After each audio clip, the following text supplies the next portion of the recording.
Olá, tudo bem? Estamos aqui com mais um episódio do Carvalho Cast Podcast.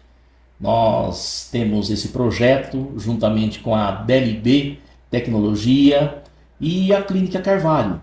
Nós queremos trazer conteúdos de relevância, de qualidade, sobre saúde e bem-estar.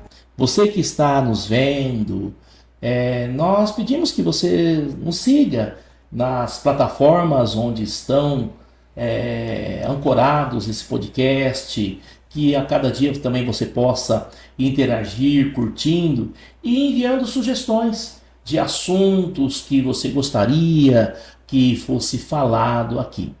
A DLB Tecnologias é uma empresa que pode te ajudar nas suas questões de tecnologia, marketing e tudo ligado a essa situação que nós vivemos hoje, que é essa grande transformação cultural e econômica que a tecnologia traz a cada um de nós. A Clínica Carvalho, por sua vez, está sempre preocupada em trazer soluções para a melhoria e manutenção da sua saúde emocional.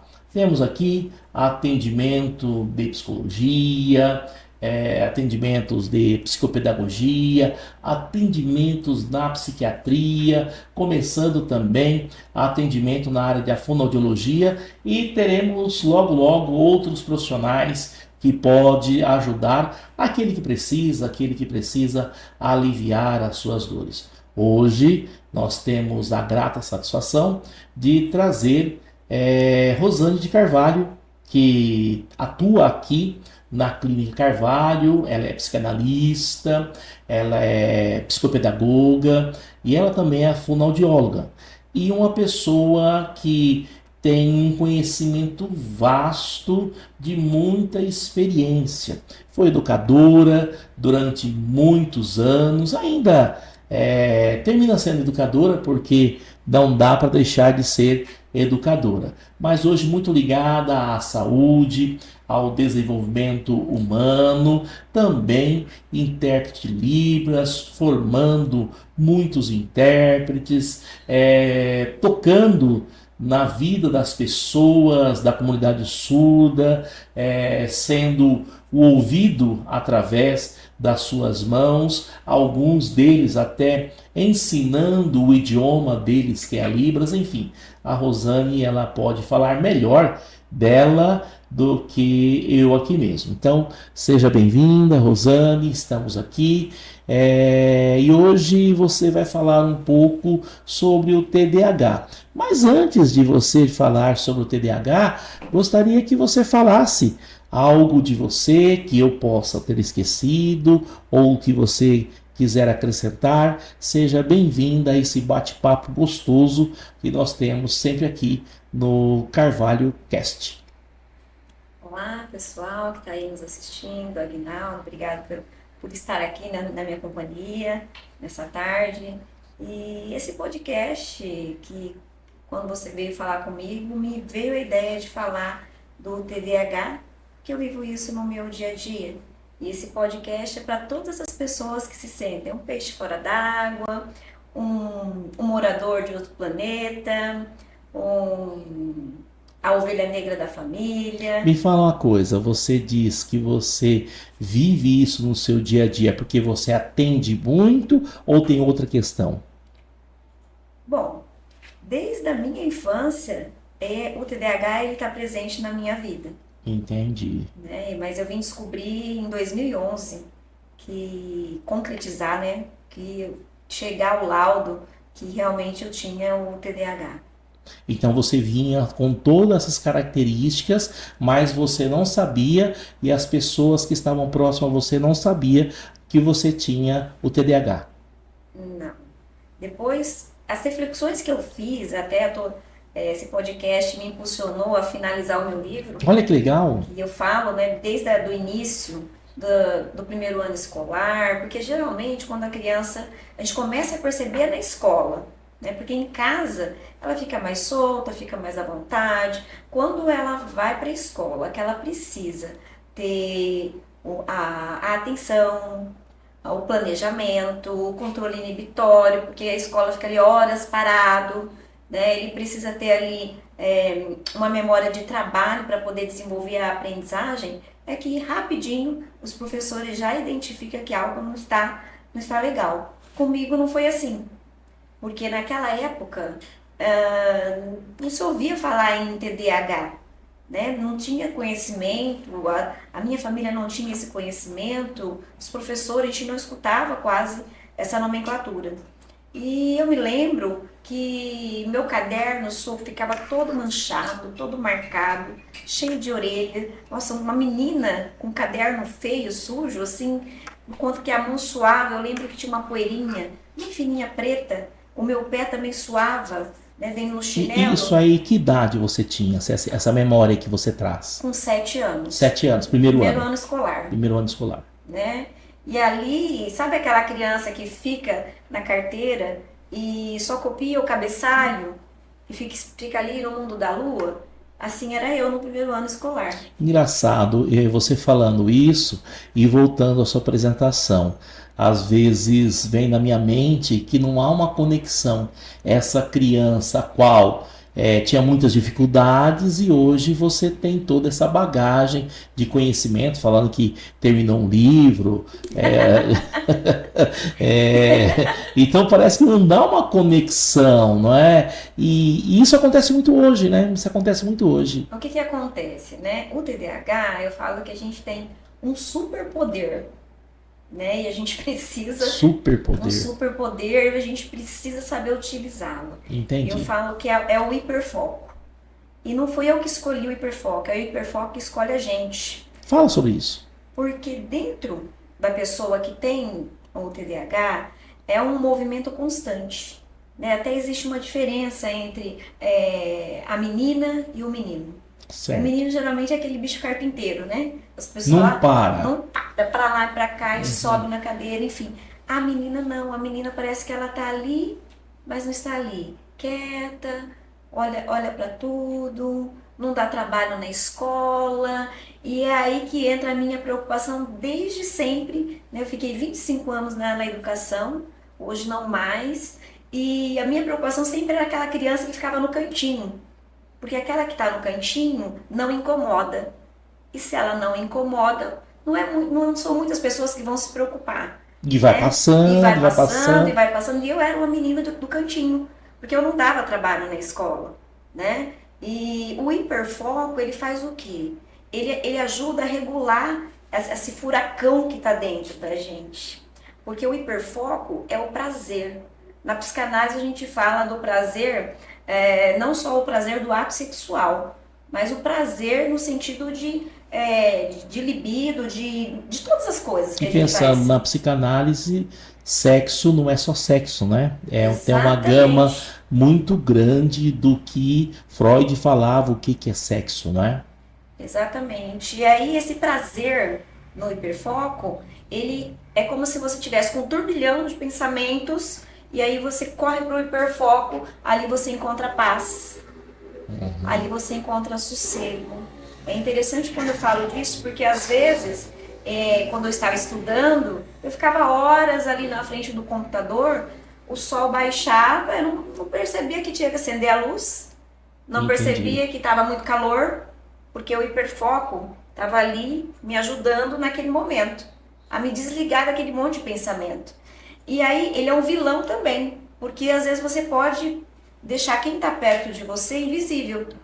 Você tanto fica invisível, que você está ali quietinho, ninguém te vê, tá ali, não dá trabalho, a mãe chama, você não escuta, e também para quem está perto, porque você fica tão ali Não dá trabalho. não dá trabalho, você fica tão querendo ali que tá naquele momento, naquele prazer, porque em outros momentos é tão turbilhão na cabeça que você tá ali fazendo uma coisa que gosta. Então aquilo te dá tranquilidade. É como se aquilo fosse um calmante. E na sua infância, se você tem essa lembrança, quais eram as coisas que você gostava, a qual vinha essa questão do hiperfoco? Meu pai é funileiro. Certo. E eu gostava muito de ficar na oficina, olhando, curiosa, eu era muito curiosa, mexendo nas coisas, Ferramenta. desmontando o carro, entrava nos carros e ficava, como que será que foi feito isso? Esse painel é redondo, mas Uhum. como que foi feito isso? Então fazia muitas perguntas. Então isso eu passava tempo ali brincando e muitas vezes estava Entendi. brincando sozinho ou brincando em grupo. Dentro dessa história que você está contando, existe alguma memória afetiva? Apesar de que você disse que na sua época não havia tanto conhecimento, mas é uma coisa empírica que a gente percebe que sempre o professor, principalmente o professor dessas séries iniciais, ele tem uma sensibilidade muito grande. Você lembra, ou se houve ou não, algum momento, algum professor ou professora que começou a olhar, começou a ver alguma coisa, ou te chamou a atenção? Você teria isso para lembrar ou não? Bom, nos anos iniciais eu lembro da professora, da dona Lourdes Borges, Ah, sim. que ela passava na minha carteira, colocava a mão e falava, vamos Rosane, já terminou? Tava sempre checando se eu estava dando continuidade à atividade. Entendi. Até uma parte interessante da minha história, que quando eu me mudei para a Flórida, eu fui professora de musicalização infantil na escola EMEI, e quando eu cheguei ali, eu a reconheci e ela me Nossa, faz reconheceu. tanto tempo. E aí eu falei assim, será que era ela? Eu acho que é. E eu pedi para ver a mão dela. Você lembrou da mão. Eu não lembrava do rosto. Porque o Lembrava rosto deve ter mudado, né? Sim, eu lembrava da mão, que a mão passava na Entendi. carteira. E até naquele dia ela tinha mexido com uma fruta, feito acho que era amora. Ela falou assim, minha mão tá escura. Eu falei assim, não, deixa eu ver sua mão. E aí, ali eu reencontrei a minha professora lá dos E isso primeiros deve anos ter iniciais. trazido uma gama emocional muito grande naquele momento, né? Sim. E depois, no segundo ano escolar, veio a reprova. Ah, você teve. Então, você aí com toda essa formação acadêmica, ser uma repetente. Uma repetente. No segundo ano escolar, devido a essa pressão, né? De não conseguir, período de prova, eu estava sempre com a garganta inflamada. Tinha toda uma questão emocional, familiar também. Entendi. Então eu faltava muito à escola. E chegou no final do ano, eu lembro que tinha um D em cima e um D embaixo. Era português e matemática. Vixe. E o resto tudo C. E aí a professora conversando com a minha mãe e falando que era melhor me reprovar, e minha mãe também concordando e eu não concordando. Chorei muito, muito, muito, como que podia fazer tudo de novo, e foi toda uma decepção, né? Eu fui uma criança que as adaptações curriculares precisavam ter acontecido ali comigo, né? Que hoje as crianças têm essa possibilidade de fazer uma adaptação Mas na curricular. época não se Mas na sabia que era época isso, não. né? Na época não. Na época Era a cartilha Caminho Suave, sabe? era a cartilha Caminho Suave. Você sabia, esse tempo eu estava lendo, que eu não sei se esse ano ela continua assim, mas a editora que detém os direitos autorais da cartilha Caminho Suave, ela produz 20 mil exemplares por ano e vende todos.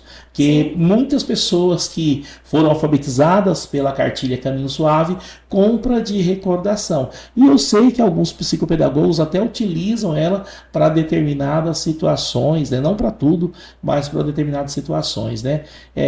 Você que está aí nos assistindo, coloca aí nos comentários se você foi alfabetizado na cartilha Caminho Suave. Onda vai, onda vem.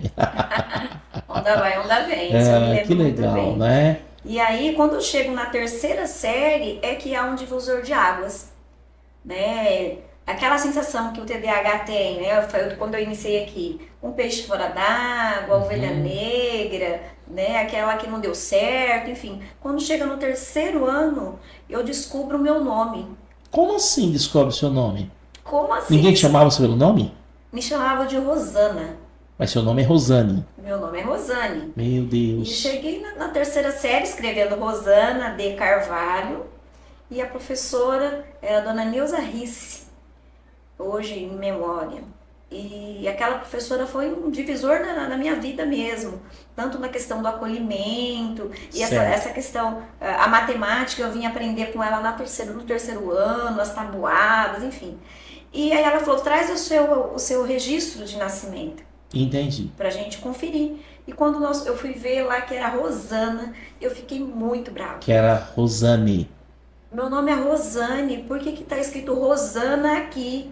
Eu falei assim, eu vou chegar em casa, eu vou conversar com a minha mãe, com o meu pai, o que que aconteceu? Eu fiquei muito brava. Falei assim, nem vocês, Que deram o nome que e não me sabe o deram um nome. nome e me chamam pelo nome errado. Até a minha avó, que é descendência portuguesa, ela me chama Rosana, Rosana pra cá, Rosana pra lá. E, enfim, e a partir daquele dia, eu comecei a fazer as minhas próprias adaptações, né? E como que era isso? E eu sentava mais no fundo, eu comecei a sentar na segunda Ah, tá. carteira, pedi pra professora para mudar de lugar. Naquela época, hoje ainda tem, mas naquela época era cada um no seu lugar, né? Eu falei, professora, eu preciso sentar mais pra frente. E comecei a sentar na zona do abraço, que hoje a gente fala, coloca a criança na zona do abraço, né? Ou da do meio ou naquelas duas fileiras. E passei a sentar ali e eu dizia para mim mesma, a partir de hoje você vai ficar entre os 10 primeiros. O alvo é os 5 primeiros da turma. Mas se você ficar entre os 10 Você primeiros, tinha 10, 11 anos isso. terceiro ano, Terceira série, eu por tava aí. com 10, né? Porque eu 10 tinha anos. reprovado um ano, então eu Certo, tava com 9 para 10 anos. certo. E a partir daquele dia eu comecei a ficar entre os 5 primeiros da turma. Naquela Entendi. época tinha um quadro de honra, né? Então eu sempre estava ali disputando o quadro de honra. Nunca mais fiquei os últimos da turma. Uhum. E Mas isso provavelmente exigia um esforço a mais seu, né? com certeza. Então, como que eu fazia? Como que eu estudava? Eu ia, dia de prova, eu ia para a escola com o caderno na mão e eu ia deixando uma pergunta em cada árvore, parava numa esquina, aí eu lembrava, ó, na esquina tal eu estava lendo sobre isso. Na porta da escola eu estava lendo sobre isso. Acabou a Entendi. aula, entre uma aula e outra, tá todo mundo parado, eu estava ali riscando, escrevendo de novo. Você Às vai vezes, derrubar tudo aqui se continuar escrevendo aí assim. desculpa, é o movimento, né? Uhum. Que não para. E, enfim, e foi toda a minha trajetória, fui criando estratégias para memorizar, para guardar na cabeça, para entender um conteúdo, contar para alguém, falar sozinha, falar com a parede, escrever de novo, passar limpo, Uhum. né? Com isso, nesse movimento, eu percebi, hoje eu consigo entender, né? Que eu não, conhecia, não sabia quem eu era. E aí eu começo a escrever uma história de quem que era a Rosane. Porque até então era a Rosana, que estava ali perdida numa sala de aula, que reprovou de ano, que ficava muito nervosa, muito ansiosa durante as aulas, com muito medo. E teve um outro fato, quando você fala memória afetiva, né, que o TDAH, geralmente as pessoas que têm o TDAH acabam desenvolvendo, é a timidez, alguns ficam com vergonha de ser exposto, ficam Certo. mais calados.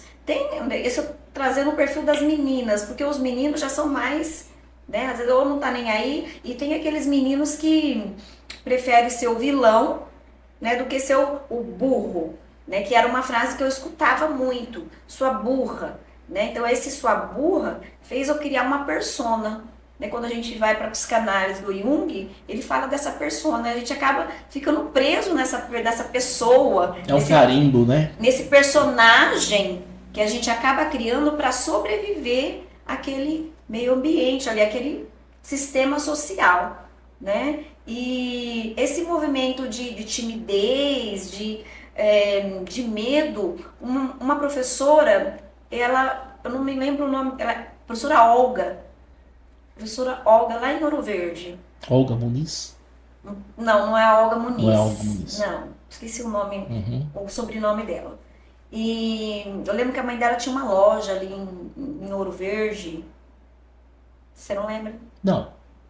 Mas enfim, ela foi dar um. Ela não era professora efetiva, a professora tinha tirado uma licença, e ela ia fazer um teatro do Chapeuzinho Vermelho.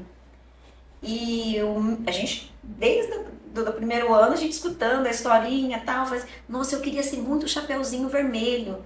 E naquela ocasião, a professora me escolheu para ser o Chapeuzinho Vermelho. Certo. Mas devido à vergonha, o Você medo não de foi. errar, a falta de coragem, eu não aceitei. E Uhum. depois eu chorei, porque eu não tinha aceitado. Quer dizer, é uma coisa que eu tive a oportunidade e queria e o medo, a vergonha, enfim. Aí eu fui o caçador. E eu peguei a espingarda do meu pai, fosse hoje não podia. Meu pai tinha uma espingarda de pressão e eu me vesti de caçador. Eu lembro que tinha o pátio, eu saí de dentro de um banheiro lá no meio daquele monte de aluno e eu apertei aquele botão, fez aquele estralo com muita intensidade. Aquele furacão do TDAH, como se eu tivesse ali sendo a Chapeuzinho, mas eu não fui a Chapeuzinho por vergonha, por uma série de questões que eu acredito que quem passa por isso, que tem o transtorno, vai me entender muito bem. Entendi. E aí, Rosane, eu percebo que na sua fala, de uma maneira, assim, intuitiva, você aprendeu diversas técnicas que funcionou para você naquela infância e talvez hoje se utiliza na psicopedagogia, na pedagogia, Sim. na psicologia escolar, né? Depois na Fala um fase. pouquinho assim, pensando, provavelmente muitas mães vão estar te assistindo, vão estar nos assistindo. E essas mães, às vezes, o que tem aqui vai despertar muitas coisas. Então, disso que você falou, como que a mãe ou o pai, mas geralmente são as mães, pode ajudar o seu filho que é TDAH, esse filho que está aí no Fundamental 1, do primeiro ano ao quinto ano, como que poderia algumas coisas? Com uma criança TDAH, menos é mais. Não entendi, menos é mais. Por exemplo, né? Suponhamos que a criança tem dificuldade em matemática. Certo. Tem um monte de coisa em matemática que ela tem que aprender. Mas o que é básico, o principal? Tem que começar por lá. Então ele já sabe somar? Ok. Venci essa etapa. Ele não sabe somar ainda. Então eu vou trabalhar a soma com ele, somente a soma. Mas a escola, ele tem que fazer isso, ele tem que fazer aquilo outro, sim. Mas nesse momento, o que ele dá conta? Não adianta pôr um monte de coisa, um monte de páginas que ele tem que estudar, que ele vai só preencher por preencher, vai cansar e vai pegar raiva da escola. Muitas crianças com TDAH, eles rejeitam a escola e acorda de manhã, já acorda chorando, enfim. Então, pega pouca coisa. Na hora que ele já domina aquilo, aumenta mais um pouquinho. Entendi. E a criança com TDAH, ela precisa do treino. Ela precisa, o que é a tarefa? Ele faz uma atividade na escola, em casa ele faz a atividade que ele dá conta de fazer sozinho. Isso para professores também. Porque às vezes ele faz na sala, mas aí que ele vem para casa é muita tarefa. Ele não vai dar conta. Então, fraciona. Vamos colocar a criança com TDAH, ela precisa sentir a recompensa. Porque a falta da dopamina, né, no cérebro, que regula o planejamento, a memória, o foco, né, até o controle inibitório que está aqui no pré-frontal, precisa da dopamina. No TDAH, isso é baixo, não tem tanto dopamina que dá prazer. Então ele faz uma coisa chata, vamos dizer assim, tem criança, mas isso é chato, não gosto. Mas quando ele termina, ele tem a sensação do dever cumprido. Entendi. Se a mãe se perde, ou se a escola se perde nessa questão do tempo e do reforço e do positivo, o que vai acontecer? Ele vai se desinteressar totalmente. E você não vai conseguir que ele participe, não vai conseguir o engajamento. Então 10 minutos, nós vamos fazer uma atividade por 10 minutos. Crianças menores, olha, tá vendo o relógio? Então o ponteiro tá no 1.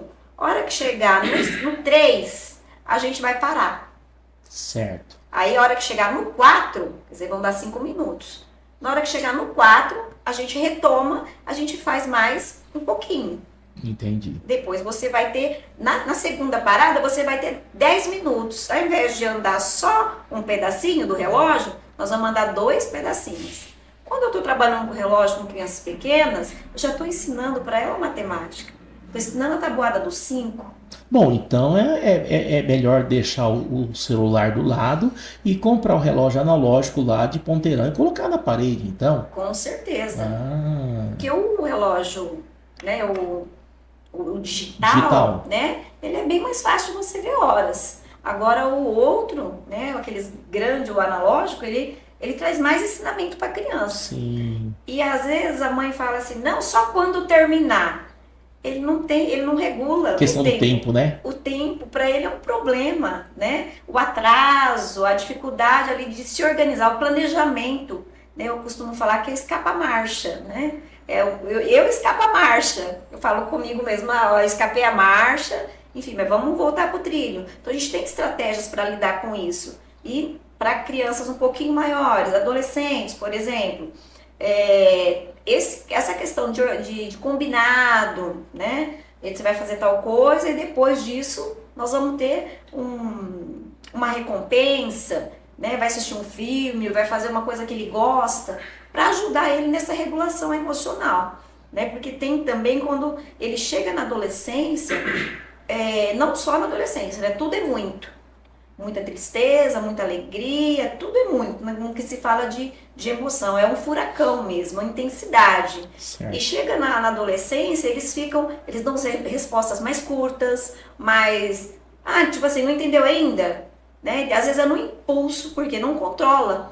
E os pais precisam ter esse conhecimento para ajudar esse adolescente a se autorregular, né? Então, o diálogo, né? Um livro que eu super indico é A Comunicação Não Violenta, para lidar com essas situações. Foi um livro, já faz uns 6, 7 anos que eu li e já reli. Vou pedir para o editor, será que o editor consegue colocar a capa dele? Aqui, Comunicação Não Violenta. É do Marshall Rosenberg. Marshall Rosenberg. Hoje, Coloca ali a capa, por gentileza.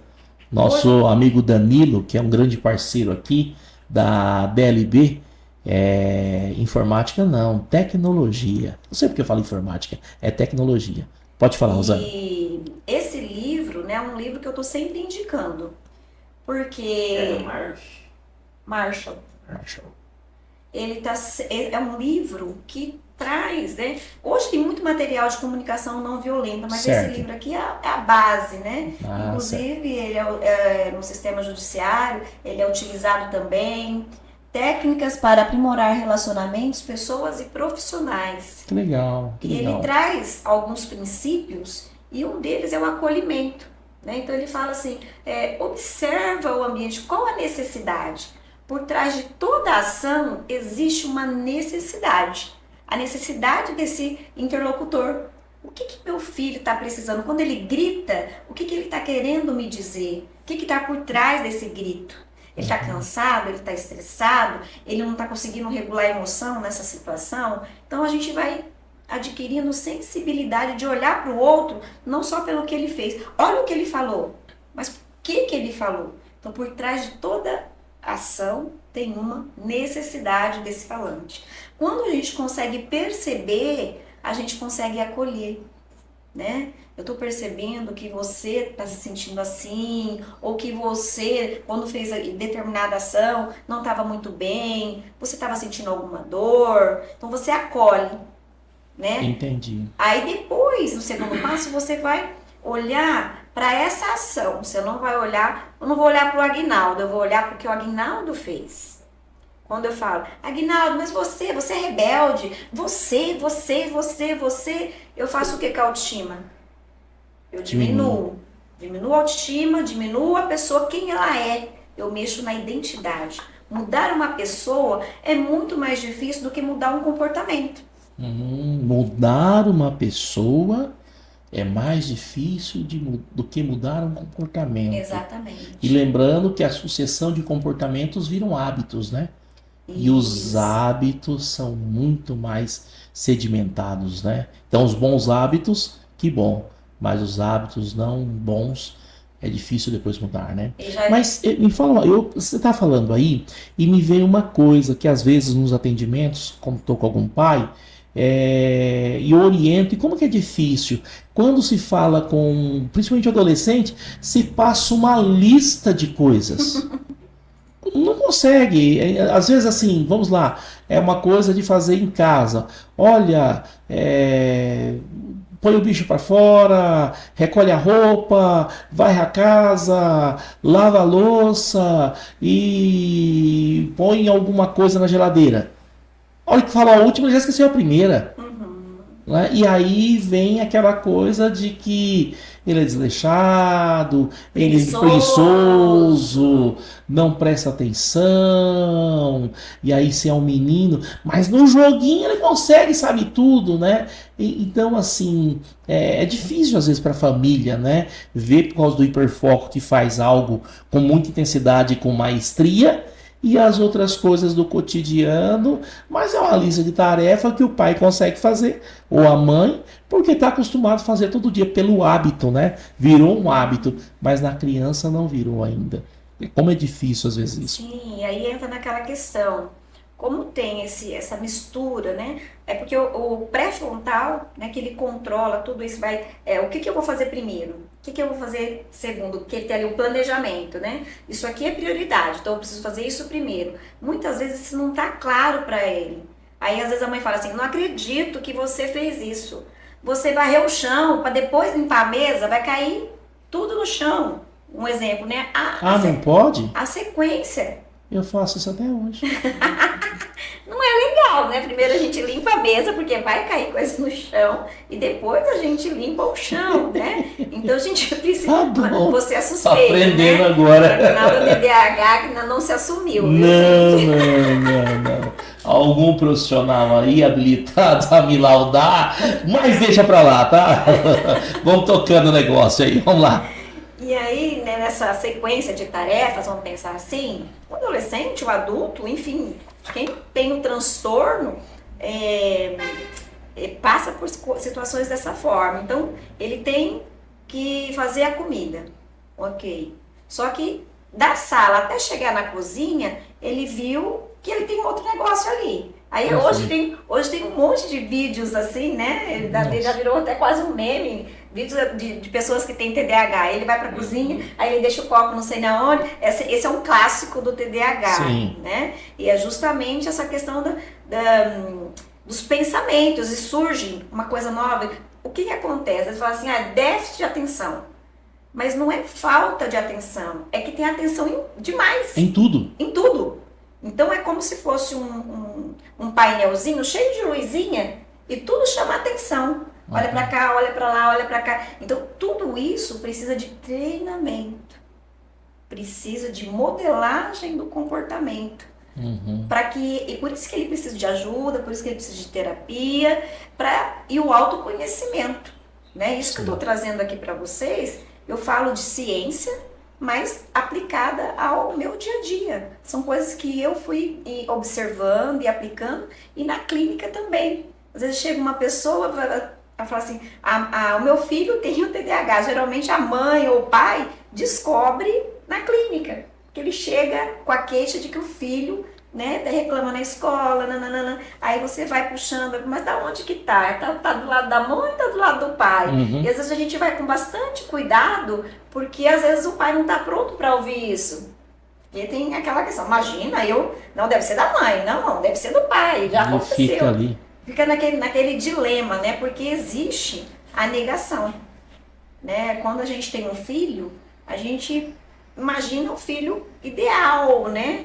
Tem um filho A, aí de repente ele vem com uma dificuldade, aí eu preciso passar pelo luto, eu preciso ter o processo de aceitação, e a gente na clínica precisa ter essa sensibilidade, de esperar o tempo dessa família, entender e passar por esse processo, iniciar. Muitos nem voltam, demoram, né, para vir, para seguir o tratamento, para buscar ajuda, porque não, meu filho não tem nada, enfim. Porque hoje as pessoas, querendo ou não, agora todo mundo tem TDAH? Quem nunca já escutou isso? Não, agora todo mundo tem. Eu também tenho. Eu também esqueço. Eu vejo que assim, nós estamos hoje com uma sobrecarga de estímulos e com uma mudança de estímulo constante. não é? Então, assim, é uma sobrecarga de estímulos, esses estímulos, eles vão se modificando. E nós não vamos dar conta de tudo. Eu acredito que coletivamente exista muita sobrecarga de estímulo e a qual as pessoas, assim, acredito que até uma maneira de, o mecanismo de defesa, não lembrar de tudo. É o que acontece no nosso inconsciente. Por que vai para o inconsciente? Porque se ficar tudo na consciência, a gente não dá conta. E aí vem essa questão, a banalização do TDAH, né? Porque, por um lado, tudo é TDAH, mas eu vejo fazendo avaliações neuropsicológicas e um dia conversando com os educadores, que fui dar a devolutiva para a escola, quando a família ela permite, eu dou a devolutiva à escola, e é possível fazer isso. E ali no meio da conversa, muito tranquila, muito bem aberta, e é legal isso aí, e de repente sai a conversa assim, a fala assim, mas só TDAH? E eu olho, só? Você queria mais? Né? Então existe assim, por isso que é importante nós termos um conteúdo como esse. A Rosane se coloca dizendo a situação a qual ela enfrentou e enfrenta até hoje, não é? Para desmistificar, para não banalizar, né? Tudo é TDAH e, nossa, é só TDAH? Né? Então a gente realmente colocar os fatos, né, diante das questões que são. Realmente o TDAH traz um prejuízo muito grande, né? E nem tudo é TDAH também. Né? E aí o que acontece, né? Olha o nome, é um transtorno. É um transtorno. Se é um transtorno, ele traz muitos prejuízos para quem tem essa dificuldade. Né? Não é um esqueci a chave. Esqueci a chave, esqueci o celular. Não é uma coisa assim. São prejuízos mesmo. Por exemplo, eu fiz um concurso uma vez, passei as 5 primeiras questões corretas, passei um no 2, o 2 no 3, o 3 no 4, o 4 no 5. Então, isso é um transtorno, né? Naquele concurso, cada questão. Você caiu lá pro fundo, né? Cada questão caía 1000 candidatos. Eu lembro né? Eu disso ia aí. ficar entre os 1000 primeiros candidatos. Dos 30.000, se eu tivesse colocado certo, eu ficaria entre os 1000 primeiros. Para não dizer entre os primeiros 500. Eu fui para 4.000 a minha classificação. Né? Então, foi quase 5.000. Então, isso é prejuízo. Né? Não se compara a um esquecimento aqui, a um esquecimento ali. Então, essa sua palavra de não podemos banalizar, realmente ela é verdadeira e encaixa muito bem aqui. A gente precisa separar o que é uma desatenção, uma falta de atenção, e o que é realmente um transtorno, que ele não envolve só a atenção. É uma série de fatores. E eu coloco que o mais difícil é a regulação emocional.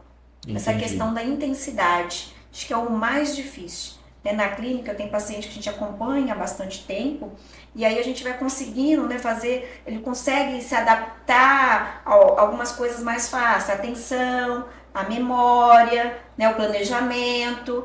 Vamos criar uma rotina. Eu falo que a rotina salva o TDAH no dia a dia.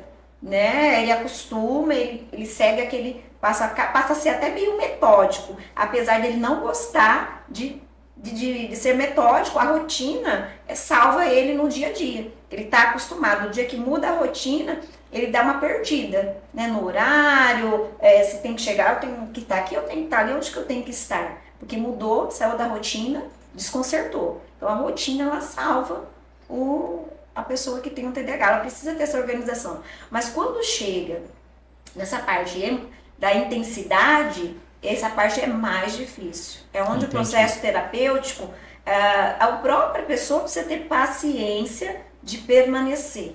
Né? Eu lembro que eu tinha, quando criança, depois como adulta também, mas quando criança era mais, eu chegava a ficar com raiva de mim. Porque uma coisa, quando eu começava a chorar, não parava mais. A intensidade. Eu falava assim, tipo assim, às vezes eu falava, por que você tá chorando? Assim, eu não queria que ninguém nem visse que eu tava chorando. Não precisava me acolher, porque assim, já tava resolvido. Tava certo já conversou com um, já conversou com o outro, sabe? Já fez aquele acordo ali, resolveu o problema, mas aí continuava chorando. A intensidade, a desregulação emocional. Entendi. Essa parte é a mais difícil, né? E quando a gente vê nos nos relacionamentos, né? Às vezes esquece das coisas, uma fala pode ser mal compreendida devido à falta de atenção, pode escapar a marcha, perder uma parte da informação, é onde que se o relacionamento não tem o diálogo, não tem a conversa, isso pode trazer prejuízo. Olha o transtorno. Entendi. É um transtorno, não é só uma Então, falta já de que você atenção. está falando transtorno, vamos lá. Eu queria que você me dissesse se você. Vou fazer aí, você tem TDAH, eu vou fazer 3 perguntas ao mesmo tempo. Vamos lá, se eu vou ser abusivo, mas acho que vai ser fácil. As pessoas que estão assistindo, Sim. tem muitas pessoas que estão assistindo. Um professor de educação básica, o que ele deve olhar para ele falar para a família, ó, leva o seu filho para analisar a Vistem? Essa é uma pergunta. Um familiar, uma mãe, um pai, uma avó, um tio, tem em casa. E um adulto que você falou que você descobriu na vida adulta. Vai ter adultos que vão falar, mas será que eu sou ou não sou? Essas três personas, o professor, o familiar e um adulto. O que eles precisam enxergar para realmente procurar ajuda para fazer um rastreio, fazer uma identificação se é ou não TDAH? A criança com TDAH, ela não tem o controle, né, do ambiente social ali que tem regras, vamos pensar assim. Então, uma escola. Uma escola, né, no caso do professor. Eu me lembro, isso eu vou usar para ilustrar aqui, e a professora do meu filho, que também é TDAH, ela tirou foto dele, recentemente ela mandou. O filho hoje está com 13 anos. E tinha a fileirinha de trás, todo mundo com a apostila, fazendo atividade, e o meu filho estava com um monte de lápis de cor, em pezinho, fazendo casinha, fazendo coisa ali, com sapatinho, sem o sapatinho, tava de meia, e aí ele olhou a foto e falou assim, deve ser por isso que ela mandava recadinho para você. Aí ele mandou um áudio para a professora, falando assim, por isso que você mandava um recadinho para minha mãe, né? Então, essa foto, ela vai ilustrar, porque a criança, ela tá o tempo todo buscando prazer, tentando se autorregular. Então, ela vai estar fazendo coisas que não é para aquele momento. Entendi. Que ler, escrever, não é para aquela criança prazeroso. Né? Até hoje eu não encontrei a criança falar assim, eu tô lendo, tô escrevendo, ali é prazeroso. Geralmente, quem tem o transtorno, ele não quer estar ali naquela situação. Ele quer estar brincando, ele tá conversando com um, conversando com o outro. Quando são os meninos, falam bastante. Se são meninas, às vezes elas estão rabiscando a folha. Vê aquela pessoa que vai atender o telefone e risca a folha inteira? E vai riscando, e vai... a criança, ela vai estar fazendo alguma coisa que não é daquilo que está sendo pedido no momento. Vai perder lápis, vai perder borracha, a mãe não vence. Aí a mãe vem na escola e fala assim, mas eu tropeça, né? A motricidade, né? A motricidade fina, geralmente o caderno, a letra é feia. E às vezes até a motricidade ampla também, né? Também. Não só como eu falei do meu caderno, as folhas, né? Então ali amonçoava, e a letra feia, borrava o lápis, apagava várias vezes, rasgava. Antigamente a professora dava um clipezinho, a gente colocava para não fazer orelha. Então são características. E em casa? Na família? Em casa, a organização, né? Aí a gente pode pegar esses vídeos clássicos, ele pega daqui, deixa ali, deixa a porta aberta, vai abrir o armário, abre todas as portas, não fecha, porque a cabeça dele já tá pensando o que ele vai fazer depois disso. Tá sempre à frente. Sempre na frente, ele não... Então isso é um disparador para ansiedade. Sim, porque ele não consegue ser acabativo. Ele começa e não termina. Acabativo? Gostei, acabativo. Eu falo que a gente tem que ser acabativo, começa e termina, né? Que é uma da... Tem um monte de gente no acabativo, começa tudo e não termina nada. Então, eu comecei a desenvolver isso lá no 3º ano. Entendi. Eu vou terminar e eu vou começar tal coisa e vou até o fim.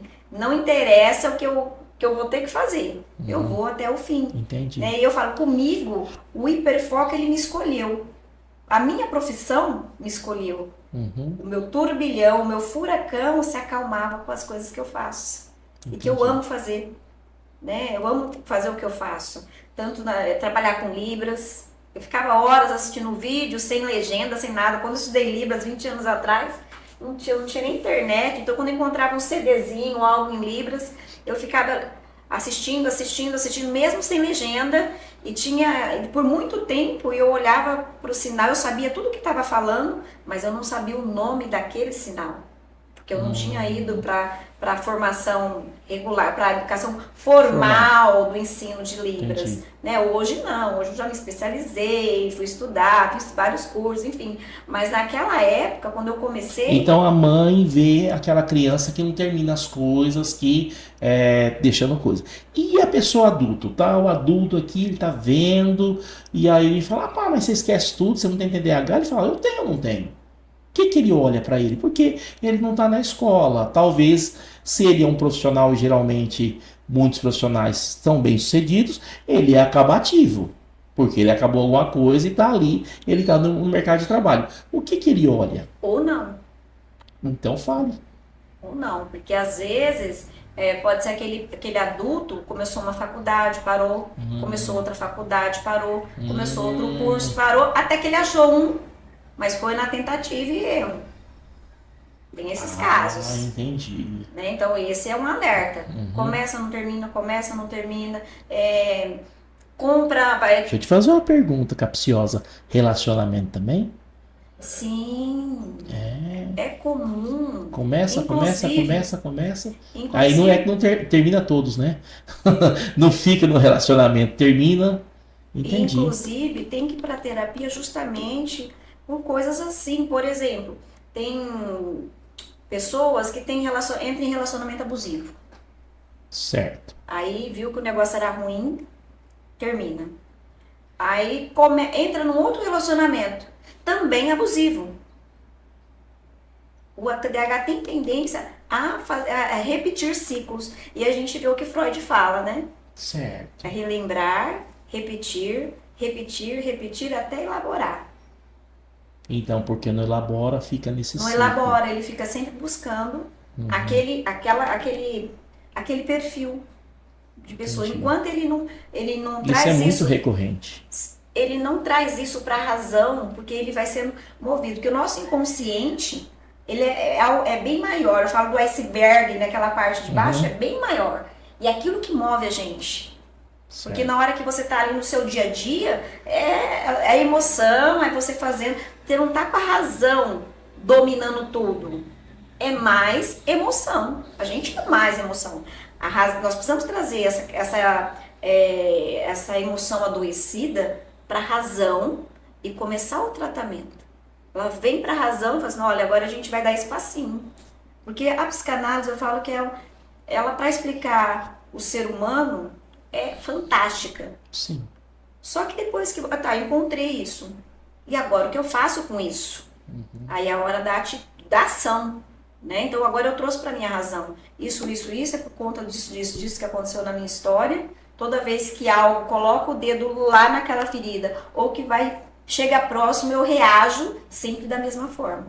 Entendi. Então eu repito, até elaborar. Enquanto eu não elaboro, eu fico repetindo. Então, às vezes tem muita gente correndo atrás do rabo, né? Mas de novo, mas não elaborou, não elabora. E aí, estou pensando aqui, seria um relacionamento, talvez não parar em serviço, talvez não conseguir, no âmbito econômico, pessoas que montam empresa e fecham, montam e fecha, está sempre quebrando, não é? E tem aquela questão também... Pessoas que talvez são muito nômades, né? Não param, não conseguem se estabelecer, talvez esteja tudo uma questão do TDAH. Falo talvez porque teria que procurar um profissional para descobrir isso, né? Acho que é estranho, né? As pessoas... hoje com a internet, que ajuda muito, né? Traz o conhecimento e a pessoa se auto-identifica e se auto-lauda, né? Mas eu sempre digo uma coisa, Rosane, que é o seguinte, tá ali, você dá um Google, hoje muito mais com a inteligência artificial. Qual que é a inteligência artificial, Danilo? Que está agora na... o ChatGPT. ChatGPT ainda domina domina tudo, né? Então dá lá no chat GPT e aí dá aquele rol, aquela lista. E eu falo para as pessoas, mas espera aí, é o seu filtro que pediu aquilo lá. Então é o seu olhar. Por exemplo, você está me olhando aqui e você está me vendo assim. Porque tem uma câmera enquadrada aqui. Se a câmera estivesse enquadrada aqui, já veria outras coisas. Então, o problema de se autoanalisar e se auto-identificar e se autolaudar, entre aspas, é que é sempre com o seu filtro, com o seu viés. Né? Então, por isso que é importante a busca de um profissional, para que realmente uma pessoa que não está contaminado com a situação, contaminado numa situação que legal que é isso, ou contaminado, não quero isso. Então sempre vai ter essa neutralidade, essa imparcialidade que o profissional e o treinamento, né? E o treinamento que a pessoa, se é um bom profissional, ele está sempre com aquilo que tem de mais atual disponível a ele. E você, quando vai na internet, vai no chat GPT, você não consegue fazer o filtro. Porque às vezes tem lá um artigo, um livro, e traz aquilo ali, e pode ser que algum elemento não está mais atualizado, tem algo novo, né? Então é importante a busca para o profissional, né? E voltando lá na família, né? Os pais precisam estar atentos, porque se ele fez uma avaliação neuropsicológica, por exemplo, aí eu vou para falar da professora, só TDAH? Né? E a gente vê muita gente que fez e que diagnosticou e não fez mais nada. Depois lá na fase adulta começa a colher fruto disso. E quando chega na adolescência, né, um TDAH não tratado, a gente tem um sério risco, né, dessa adolescente, ela partir para um desvio de caráter. Como assim? Fala mais sobre isso. Buscar caminhos, né? O caminho aí, a caminho das drogas, um caminho errado, né? Entendi. E vamos dizer assim, que não é socialmente... Das delinquências. Exatamente. Então, a gente precisa... Porque às vezes essas coisas elas acabam trazendo esse hiperfoco e trazendo esse prazer momentâneo. Então, se você falou a falta da dopamina e a necessidade, né? E deixa eu fazer uma pergunta que me surgiu agora aqui e que está sendo uma grande questão hoje: os jogos de azar eletrônicos, né? O tigrinho, as bets, que são legalizadas, mas tem dado muito problema. Talvez o TDAH pode entrar nesse caminho e entrar nessa armadilha, ou não tem nada a ver uma coisa com a outra? Com certeza, ele está muito suscetível, ele corre mais risco do que uma pessoa que não tenha, com certeza. Ele vai estar mais vulnerável. E por que você, na sua visão, essa vulnerabilidade? Por conta do prazer. Entendi. Porque o jogo, ele dá prazer. Ganhei. Se ele tem pouca dopamina, quando ele ganha, ele tem mais. E é sempre programado que você vai começar ganhando, né? Uhum. Sempre vai ser assim. As primeiras mãos em qualquer jogo desses da Bets aí, principalmente Tigrinho, quer dizer, eu falo do Tigrinho porque eu atendo muita gente assim. O começo ganha. Ganha, não é? E na clínica eu já atendi pessoas de acompanhamento, né, com TDAH, e, por exemplo, é viciado em comprar. Que é a hora que cada desembrulhar do pacote, que legal, dopamina. Aí, guarda. Sabe aquela pessoa que vai comprando, deixando as sacolas, deixa dentro no caso que a pessoa deixava as sacolas dentro do porta-mala do carro, nem tirava. Porque o prazer era só comprar. Entendi. E aí, quando... É um transtorno. Isso um transtorno financeiro. Muito enfim, grande. E porque aí começa a esconder da família, né? Mas comprou o sapato de novo? Né? E o pai, a mãe, o marido, como assim? Mas o cartão de crédito tá estourado, mas tem 30 pares de sapato, foi lá e comprou mais um, né? Porque aquele momento ali, a dopamina, a recompensa. Depois passa. E a pessoa vem para terapia, resolveu a questão da compra. E aí aquela dificuldade, ela passa para outra. Por exemplo, o TDAH está mais suscetível ao álcool, a sexo, tem gente que se vicia em sexo, pornografia, na compra, quer dizer, ele só mudou de lugar o problema, né? Fala assim, não, agora eu tô bom, não tô comprando mais, vou parar a terapia. Uhum. Mas aí ele desviou aquilo para outro lugar. Então a gente precisa estar atento a isso também. Porque ele não resolveu parte do problema, mas ainda foi para outro lugar. Então ele precisa desse autoconhecimento para ele não se auto-sabotar. Porque a autossabotagem também é muito forte no TDAH. Né? Por exemplo, a pessoa, no meu caso, né, de quando eu não aceitei ser a Chapeuzinho, foi uma autossabotagem. Que veio, né? Você foi escolhida. Eu fui escolhida. Você vai ser a Chapeuzinho. As meninas estavam doidas para ser a Chapeuzinho. E eu falei não.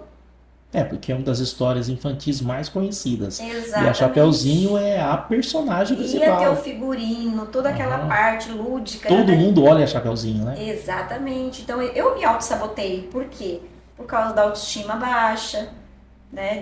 É a burra, é a que não consegue, é a que não termina, é a que tropeça, é a que tem a letra feia. Então, essa persona, esse personagem que eu criei para tentar sobreviver ali, né, naquele ambiente, acaba sendo uma autossabotagem. E isso foi autossabotagem na minha vida por muito tempo. Né, a timidez. Hoje eu tô falando aqui com você e tal, mas eu sofri muito com isso. Vai dar uma palestra. Eu não, chama outro. Vai ler. Não, eu não, chama outro. Vai cantar. Né? Hoje, graças a Deus, depois de fiz terapia, muito treino, né? Trabalho na clínica, faço muito curso e, acima de tudo, Deus que permite, que me escolhe em várias situações. Hoje eu consegui superar isso. Mas em muitos momentos eu me auto-sabotava, não aceitava alguns convites, né? Eu poderia ter conseguido algumas coisas que eu não consegui por conta de falar assim, não sou capaz. Aí eu aprendi na minha trajetória, você está me convidando, eu vou falar sim. Você que se vire, se você vai gostar, se você não vai gostar. Problema uma vez me chamaram para um serviço, e a pessoa, não sei se ela estava com muita dúvida ou com alguma dúvida.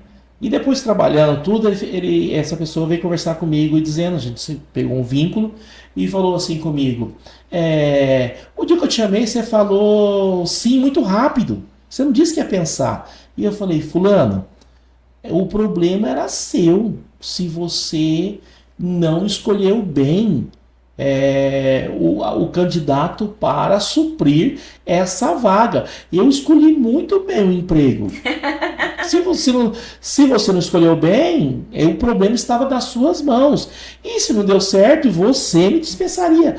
Mas com certeza eu queria essa vaga. Eu não pensaria meio minuto para fazer isso aí. Mas, Rosane, quais são as consequências? Nós vimos muito na escola com as crianças, mas essa criança vai crescer. Sim. Né?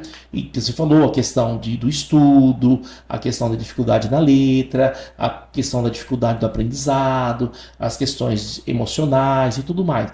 Mas quais consequências, nós comentamos alguma coisa, mas quais consequências tem um TDAH na vida adulta não tratado? Né, de uma maneira assim prática do cotidiano, né? Quais as dificuldades que possivelmente essa pessoa pode ter?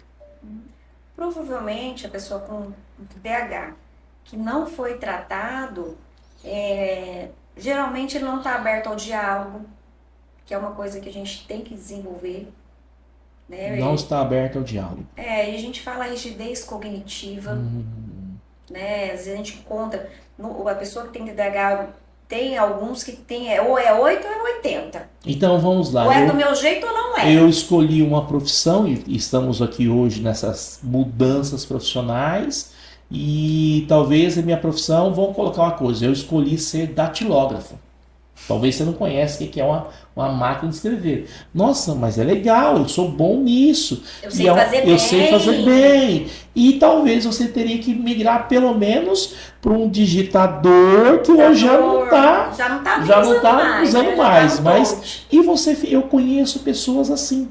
Não é porque eu estou dando um exemplo assim, mas que não é uma rigidez cognitiva muito grande, né? Eu fiz a pergunta, não posso responder, mas você tá aqui. Sim, aí a pessoa acaba perdendo, às vezes perde família por conta dessa rigidez. Ah, Precisa. meu pai criou a família assim, então é desse jeito. Meu pai criou a família assim, mamãe trazia o prato de comida ali e ainda esfriava e colocava, vai ter que ser assim. Uhum.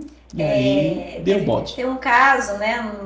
E Fala o milagre, mas não fala o santo. isso, nós estamos na era do Pix, Na né? era do Pix. Não, o negócio Olha que legal, eu posso pedir um Pix pra você, mas vamos lá, conta o Pix. Nós estamos na era do Pix, não. Eu não mexo com isso, não. Tecnologia, essas coisas. Tem que ser dinheiro vivo. A pessoa tem que vir aqui e. Eu falei, mas você perde muito trabalho, muito serviço, muito de receber. Não, mas tem que ser assim, né? O mundo vai mudar por causa da pessoa. Isso, porque é a rigidez cognitiva, né? Então, os prejuízos do TDAH não tratados emocionais, depressão. Depressão. Né? A pessoa, porque o ambiente, né, o mundo, ele é hostil. Sim. O mundo é hostil. E conviver, né, com o TDAH nessa sociedade que cobra, tem que ser assim, é som, é imagem, é o filtro, né? Tem que estar tudo certinho, né? E o TDAH que escapa a marcha. Deixa eu falar um negócio para esse editor aqui, ó. Você não fica colocando esse negócio de filtro, não, porque eu já tenho 50 anos, eu tenho umas rugas aqui, eu gosto delas. Porque um dia fizeram uma foto minha e colocou um filtro, sumiu minhas rugas. Eu falei, não, põe de volta. O paciente meu não vai me reconhecer, ou vai se assustar.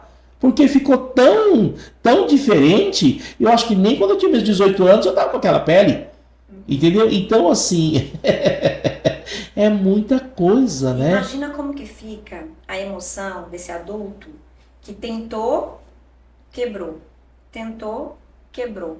Tentou, quebrou. Como que ele fica a autoestima? Tentou um relacionamento, não deu certo. Tentou outro relacionamento, não deu certo. Como que fica essa autoestima? Porque não muda, né? Não faz a reflexão. Escolhe não mudar. Escolhe não mudar. Escolhe TDAH, não mudar. então, às vezes pode fazer isso. Escolher não mudar. Pode. Quando ele vai para o tratamento e ele rejeita. Você já teve muitos casos assim? De pessoas rejeitar?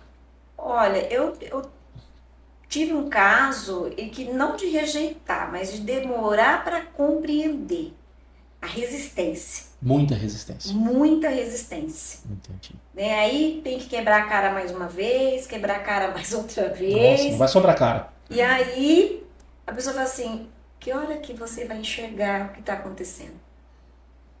E está acontecendo de novo. De novo, vai repetir, até você não ter mais não cara. Sai do ciclo, não né? sai desse círculo que o Freud fala. Repete, enquanto não elaborar. Né? Então, eu acho que já tem bastante prejuízo aí, né? Tamanho é o transtorno. Entendi. Muito interessante, estamos aqui conversando com a Rosane, né? Alguém que passa pelo transtorno do TDAH, alguém que trabalha ajudando as pessoas, ajudando crianças, ajudando profissionais que trabalham com as crianças, né, os professores, os educadores. E esse podcast, ele funciona da seguinte maneira, é uma idealização da Clínica Carvalho, tá? Tem hora que me falha até o nome certo aqui, e também da BLB Tecnologia, do nosso amigo Danilo, que é o nosso editor. Depois aqui ele fica trabalhando não sei quantos dias para juntar. 5 dias, Danilo? 5 dias? Parabéns para você, tá? Que foco você tem, hein? Depois vamos ver se você também não tem um hiperfoco aí, porque, né? Que bom, mas tá, é interessante, né, falar desta maneira, porque, como você disse no início, né, que o hiperfoco, ou seja, até pensando no TDAH, é uma coisa positiva, terminou sendo uma coisa positiva na sua vida. Sim. Então, assim, sabendo lidar com ele, sabendo direcionar as coisas, pode trazer assim muitos benefícios. E aí eu queria fazer a pergunta para você: que benefício o TDAH te trouxe, tá? Né? Porque tem até um livro ali, acho que está ali em cima, né? A doença como símbolo. Tá ali, ó, no livro ali em cima, né? Então, o TDAH é um transtorno. Nós não estamos falando de doença, estamos falando de transtorno. Não vamos entrar aqui na diferença. Mas na psicanálise a gente fala do benefício secundário do adoecimento. Não é? Então sempre tem um benefício. E vamos pensar no TDAH. Ele trouxe algum benefício a você? Não no sentido quer dizer assim, ó, olha que bom tem TDAH, vai me ajudar nisso. Mas se não fosse o TDAH, talvez alguma coisa boa não acontecesse na sua vida. Eu pergunto isso, Rosane, mas sabe por quê? Porque assim, eu vejo muitas pessoas com muita baixa autoestima, né? Com a baixa estima, porque é o TDAH. E eu sim, eu vejo, não consigo lembrar de pessoas, mas uma vez eu vi uma lista de pessoas, artistas, políticos, inventores, e os caras, assim, são as sumidades. Então, discorre um pouco sobre isso. Eu acho assim que o que mais colaborou, né, para mim, eu falo, chegar onde eu cheguei hoje é a criatividade, né? Pelo fato da gente precisar dessa dopamina, a gente não gosta de mesmice.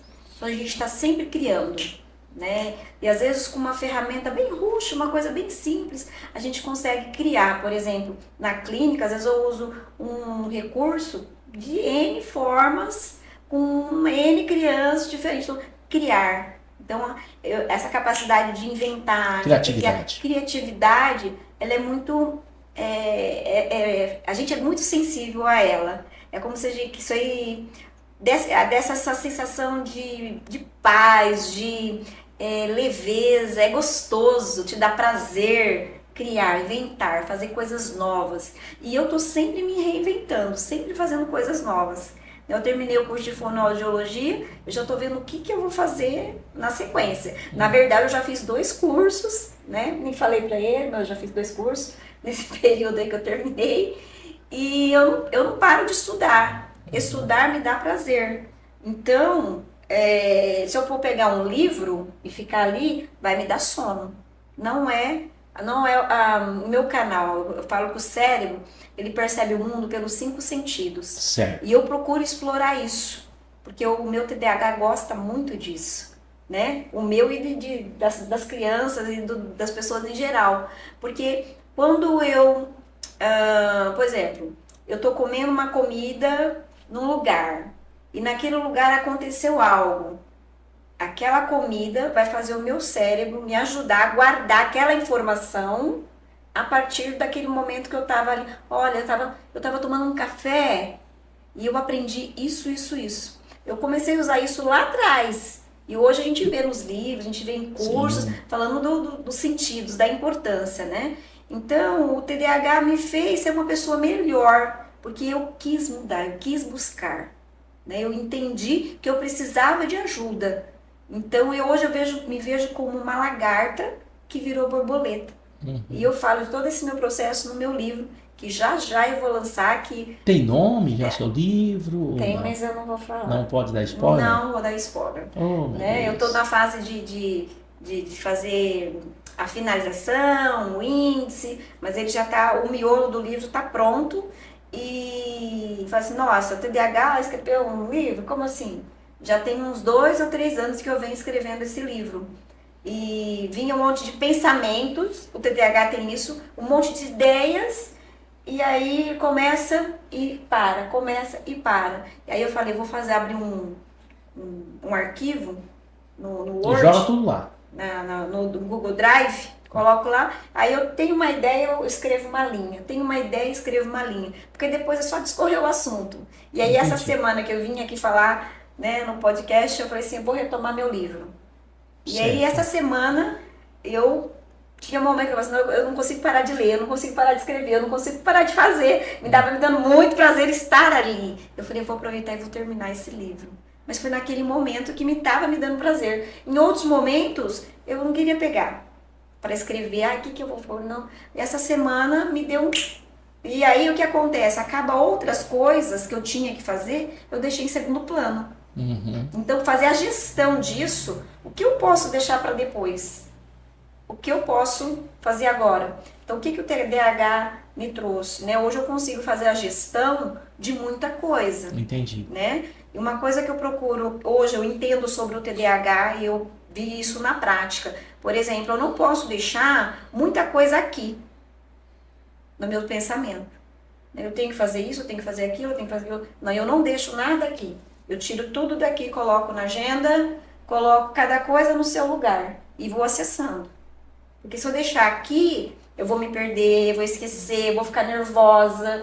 E quando eu tô nesse movimento do hiperfoco, né? Você mesmo fala que quando eu tô no meu hiperfoco, eu não posso ficar ali na recepção. Não. Por quê? De O jeito nenhum. esforço que o TDAH faz para conseguir atenção é muito grande. E a hora que ele consegue atenção, que é o hiperfoco, aí chega alguém e interrompe.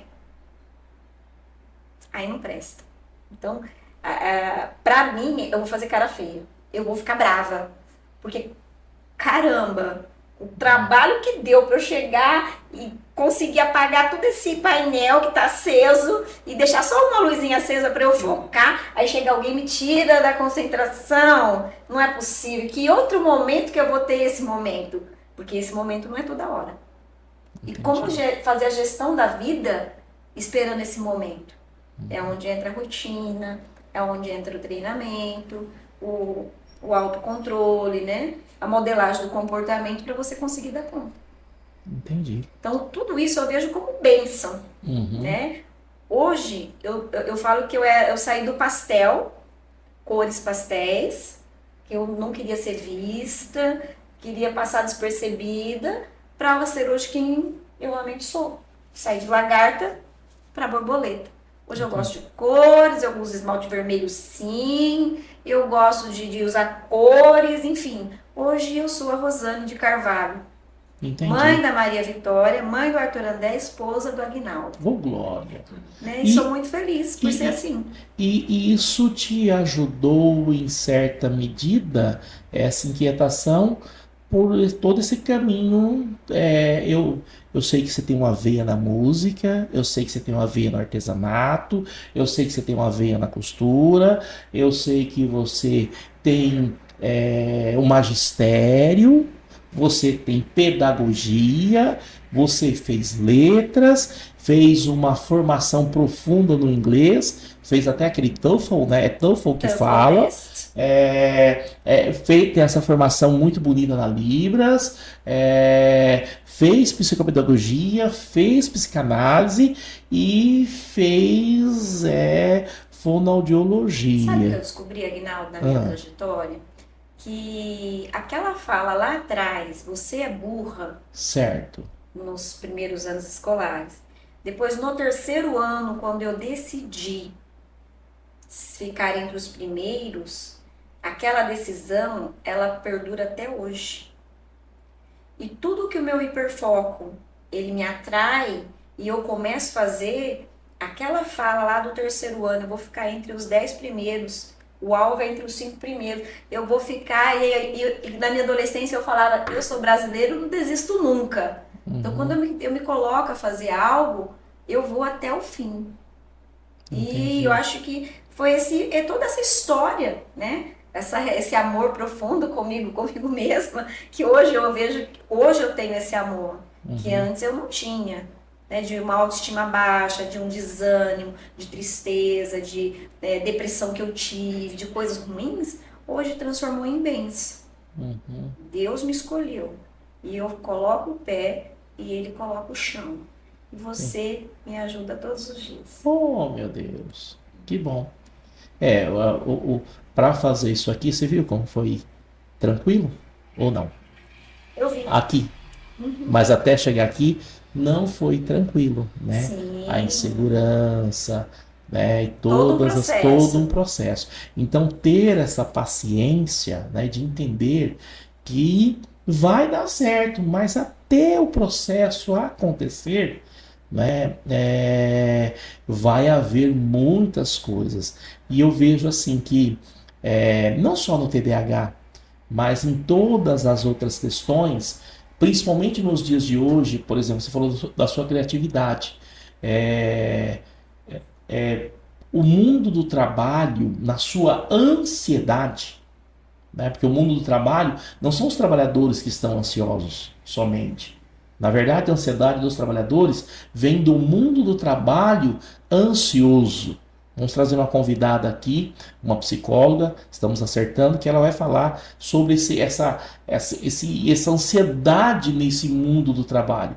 Então, essa ansiedade no mundo do trabalho, às vezes perde talentos por porque não se encaixa em ser acabativo no tempo pré-estabelecido.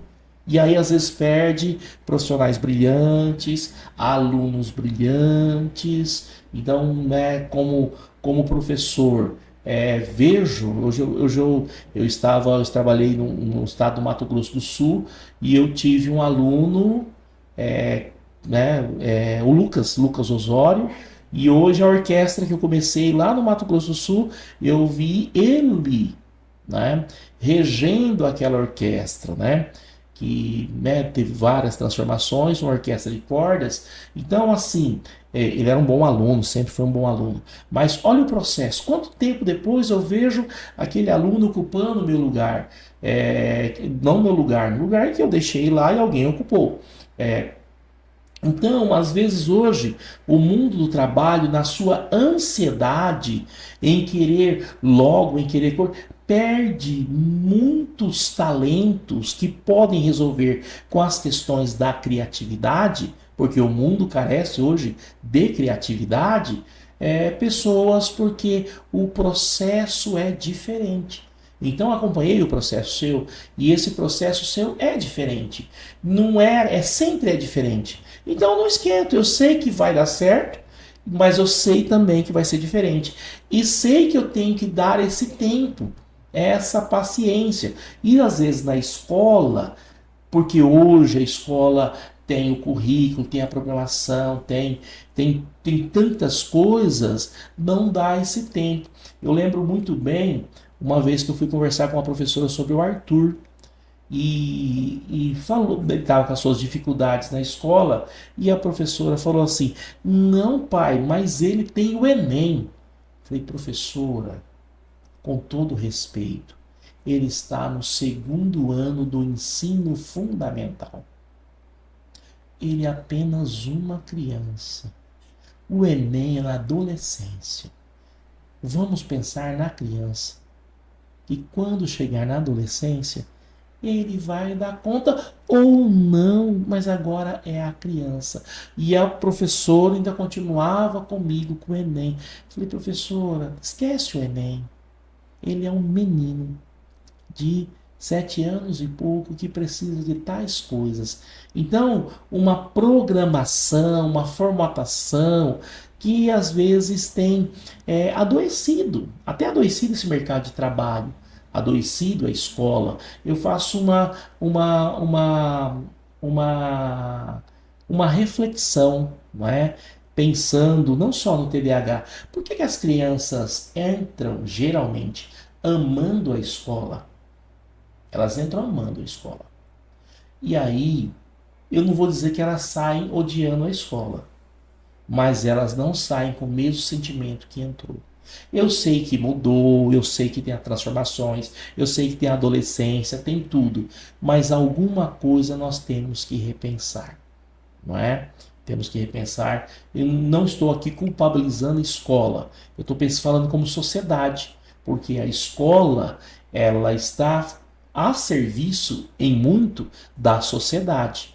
Então, o que ela faz ali, ela está trazendo uma questão que a sociedade pede. Ela é apenas reflexo. Não é a escola que decide as coisas, é a sociedade que influencia muito, e essas coisas terminam chegando no chão da escola. Então, ter você falando aqui dessa sua história e você mostrando, né, o que é uma pessoa que teve uma bênção de Deus, de ter condições de resolver de uma maneira muito positiva a questão do seu TDAH, isso nos mostra que é possível fazer e nós devemos fazer isso, achar maneiras em que essa criança com TDAH, essa criança com TEA, essa criança com mutismo seletivo, essa criança com TOD, essa criança com deficiência intelectual, essa criança com síndrome de Down. Tem um amigo, quero trazer ele aqui, que todo dia ele posta um vídeo do menino dele com síndrome de Down, e ele ensinando, e ele falando, e eu acho fantástico, eu acompanho ele, eu quero trazer ele aqui. E ele vai e leva o filho dele. Então isso é um aprendizado para todos nós. A criança com altas habilidades, com superdotação. Então nós precisamos entender, né, que, graças a Deus, o ser humano ele é multiforme, ele muitas vezes ele é fora do padrão, às vezes ele é um padrão totalmente novo, e a gente precisa aprender a lidar com essa diversidade, porque dentro dessa diversidade é que vai surgir a criatividade. Suas considerações finais? É isso aí, Aguinaldo. E você que se identificou com a minha história, com as questões do TDAH, se você sofre, se você tem dificuldade, não fica sozinho, tá bom? Procura alguém, procura ajuda, deixa a pergunta, procura gente no privado, procura outro profissional, mas não fique sozinho. Tá certo. Estamos chegando ao final de mais um episódio do Carvalho Cast Podcast. Ele é uma idealização da Clínica Carvalho, com todo o apoio da BLB Tecnologia. Fala um oi aí, Danilo. Oi. O Danilo. No próximo eu vou filmar o Danilo. Só tem a fala dele, tá? O Danilo é um careca muito inteligente, tá? Que está aqui nos ajudando, tá? Beleza, muito obrigado, e que nós possamos nos encontrar no próximo episódio, que teremos um bom convidado, uma boa convidada, para trazer uma história nesse bate-papo, nessa coisa mais tranquila, de uma maneira também muito importante para você. Beleza? Um abraço e até a próxima. Bem, gente, você que nos acompanha em todas as plataformas, YouTube, Facebook, Instagram, TikTok, nós temos uma novidade. Estamos também no Spotify. Então, se você for fazer aquela caminhada de 40 minutos, 1 hora e meia, eita, 1 hora e meia, mas beleza, você pode colocar ali para você ouvir esse podcast e outros episódios no Spotify. Você que está no trânsito, né? Então você tem essa outra maneira de estar interagindo também conosco. Eu não sei se ainda existe uma plataforma que a gente não está, mas o nosso editor, o Danilo, vai descobrir, e se tiver essa plataforma, nós estaremos lá.